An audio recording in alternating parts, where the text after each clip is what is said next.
అమ్మా మాధవి గారు.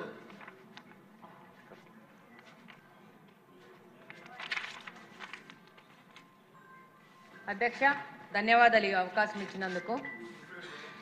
నేను ముందుగా ముఖ్యమంత్రి గారు నారా చంద్రబాబు నాయుడు గారికి, అలాగనే మంత్రి గారు నారాయణ గారికి ధన్యవాదాలు తెలియజేసుకుంటున్నాను. అధ్యక్ష, సభ్యులందరూ టిడ్కో హౌసులు కావట్లేదని వాళ్ళ యొక్క ప్రజల యొక్క సమస్యలను తీసుకొని వస్తున్నారు. కానీ కడప నియోజకవర్గంలో మంత్రి గారి సహకారంతో, ముఖ్యమంత్రి గారి సహకారంతో దాదాపు 2 ఫేసెస్లో లక్ష్మీనగర్లో కానీ చల్మారెడ్డిపల్లెలో కానీ టిడ్కో గృహాల నిర్మాణం శరవేగంగా జరుగుతోంది. అధ్యక్ష, లక్ష్మీనగర్లో దాదాపు పూర్తిగా వచ్చింది. అధ్యక్ష, దాదాపు 992 గృహాలు పూర్తిగా అయ్యి మౌలిక వసతుల కల్పన కూడా జరిగి ప్లాంటేషన్ కూడా స్టార్ట్ అయ్యి అక్టోబర్ 2 కల్లా రెడీ అయ్యే విధంగా మా కార్పొరేషన్ సహకారంతో ముందుకెళ్తున్నాం. అధ్యక్ష, అలాగనే డిసెంబర్ నాటికి బ్యాలెన్స్ 1440 ఇళ్లతో మొత్తంగా 2432 ఇళ్లు ముఖ్యమంత్రి గారి చేతుల మీద ఓపెనింగ్ చేసేందుకు ఒక పండుగ వాతావరణంలో దీన్ని ముఖ్యమంత్రి గారి చేతుల మీదుగా లబ్ధిదారులకు అందే విధంగా నారాయణ గారి సహకారంతో ముందుకెళ్తున్నాం. అధ్యక్ష, ఈ అవకాశం ఇచ్చినందుకు ధన్యవాదాలు తెలియజేసుకుంటున్నాను. అధ్యక్ష, అది అయిపోయింది.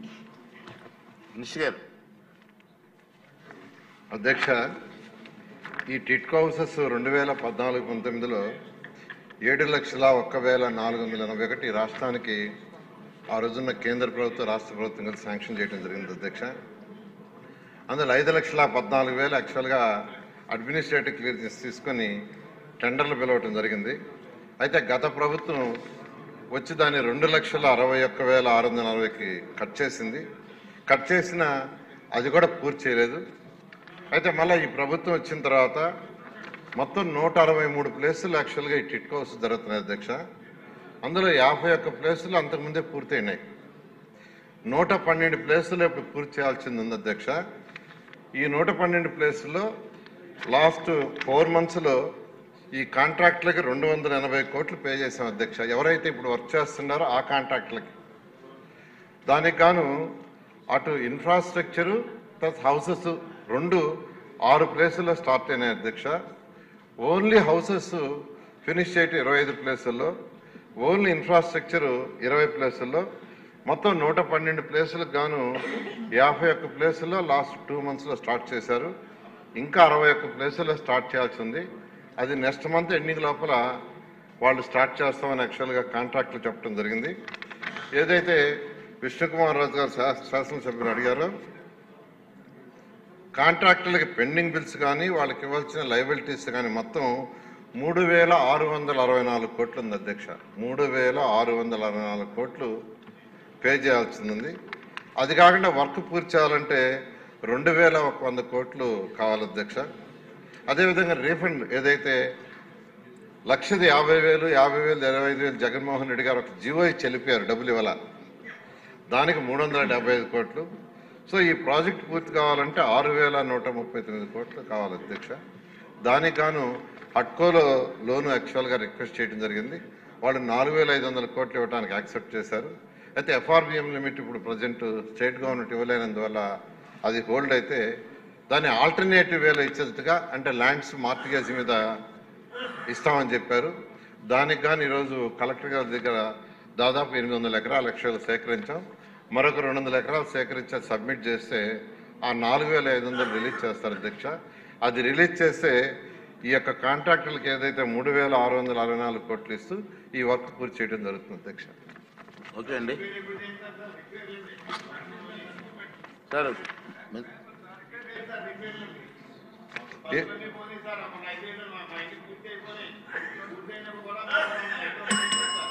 ఇప్పుడు ఒకటి అధ్యక్ష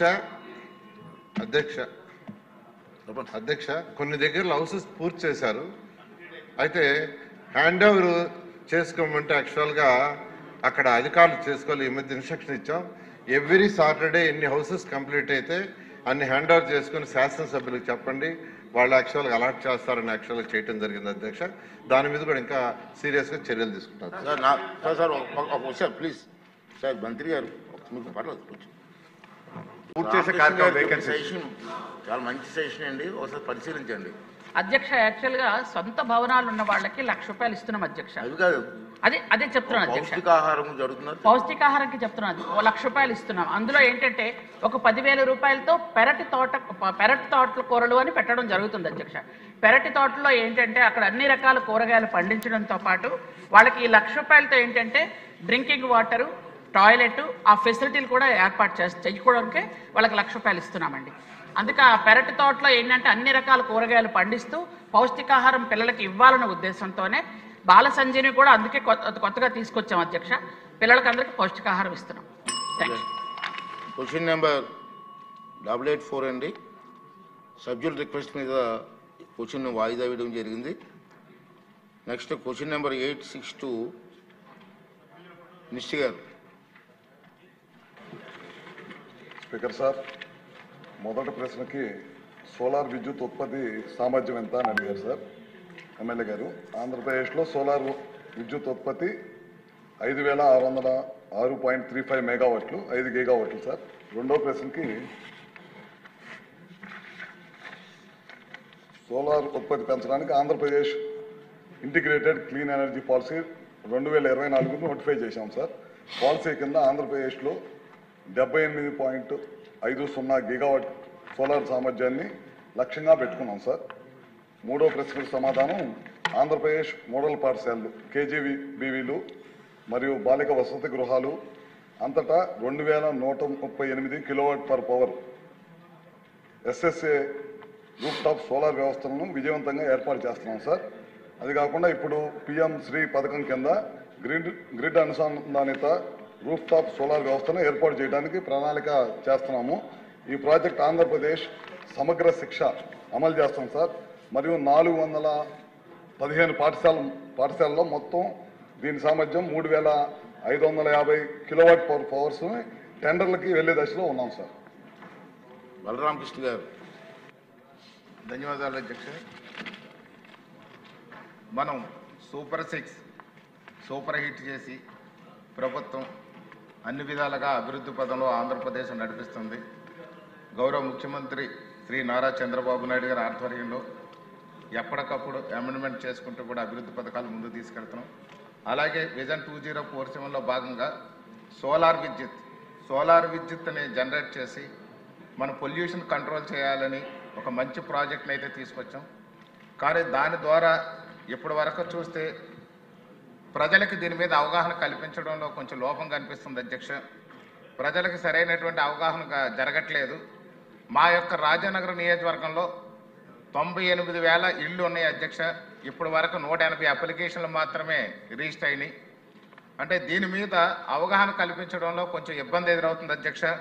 దీనికి ఏదైనా టీంని ఏమైనా ఏర్పాటు చేసి దీని మీద అవగాహన కల్పించినట్లయితే కొంచెం సోలార్ కనెక్షన్లు పెరిగి ఈ పొల్యూషన్ లేని విధంగా ఈ సమాజాన్ని తీర్చిదిద్దడానికి ఉపయోగపడుతుందని భావిస్తున్నాను అధ్యక్ష. అదేవిధంగా చూస్తే ఈ సోలార్ విద్యుత్ అనే దానికి బ్యాంక్ లోన్స్ ఇచ్చే విషయంలో ఈ బ్యాంకర్స్ బాగా వెనకంజ వేస్తున్నారు అన్నట్లు కనిపిస్తుంది అధ్యక్ష. బ్యాంకర్స్ ముందుకు రావట్లేదు. బ్యాంకర్ కూడా ఏదైనా గవర్నమెంట్ మన ప్రభుత్వం కూడా వాళ్ళకి ఏదైనా డైరెక్షన్స్ ఇచ్చి వాళ్ళకు కొంచెం మనం కానీ సోలార్ విద్యుత్ కానీ సపోర్ట్ చేసే విధంగా కానీ చర్యలు తీసుకున్నట్లయితే ఖచ్చితంగా ఇది సోలార్ విద్యుత్ అనేది ప్రతి ఒక్కళ్ళ కనెక్షన్ తీసుకునే అవకాశం ఉంటుంది అధ్యక్ష. అదేవిధంగా చూస్తే దీనికి ఒక సెపరేట్ టీం అవసరం ఉంది. ముఖ్యంగా చూస్తే ప్రభుత్వ భవనాలు, ఈ స్కూల్స్ కానివ్వండి, సచివాలయాలు కానివ్వండి, అదే ఆర్ఎస్కేలు కానివ్వండి, ఈ యొక్క బిల్డింగ్లకు కూడా మన సోలార్ విద్యుత్ కానీ పెట్టినట్లయితే విద్యుత్ భారం తగ్గడమే కాకుండా ఇక్కడ పొల్యూషన్ కూడా కంట్రోల్ అవుతుందని భావిస్తున్నాను అధ్యక్ష. అదేవిధంగా స్కూల్స్ ఉన్నాయి అధ్యక్ష. ఈ స్కూల్స్ విషయంలో కూడా చాలా చోట్ల కరెంట్ లేకుండా ఉన్నాయి. ఈ యొక్క సోలార్ని కానీ మన ప్యానల్స్ కానీ బిగించినట్లయితే స్కూల్స్, సచివాలయాలు గ్రామీణ ప్రాంతాల్లో బాగా ఉపయోగపడుతుంది అధ్యక్ష. వాళ్ళ కరెంటు బిల్లు భారం తగ్గుతుంది. సేమ్ టైం మనకి ఈ యొక్క పిఎం కుసుమ్ అనేది ఏదైతే ఉందో ఎస్సీలకి ఎస్టీకి ఇచ్చేది ఉచితంగా, ఆ స్కీమ్లో కానీ స్కూల్స్ని కానీ పెట్టినట్లయితే స్కూల్ అన్నింటిలో కూడా కంప్లీట్గా కూడా మనం విద్యుత్ ఇవ్వగలుగుతాము. దానికి ప్రభుత్వం మీద కూడా భారం ఉండదని భావిస్తున్నాను అధ్యక్ష.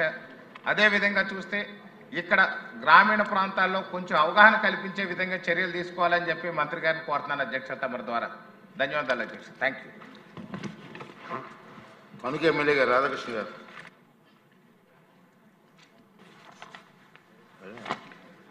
ధన్యవాదాలు అధ్యక్ష.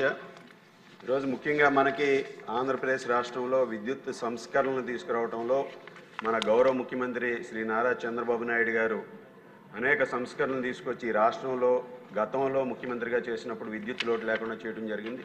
అదేవిధంగా ఈరోజు కొత్త నూతన పాలసీ ద్వారా ఇంటిగ్రేటెడ్ క్లీన్ ఎనర్జీ పాలసీ 2024 ద్వారా ఈరోజు సోలార్ ఎనర్జీని కూడా కెపాసిటీని పెంచే విధంగా రాష్ట్రంలో ఉత్పత్తి అవుతున్నటువంటి విద్యుత్ సామర్థ్యంలో 50% 2030 కల్లా ఈ సోలార్ ఎనర్జీ గ్రీన్ ఎనర్జీ ఉండే విధంగా ప్రభుత్వం చర్యలు తీసుకోవడం చాలా సంతోషం అధ్యక్ష.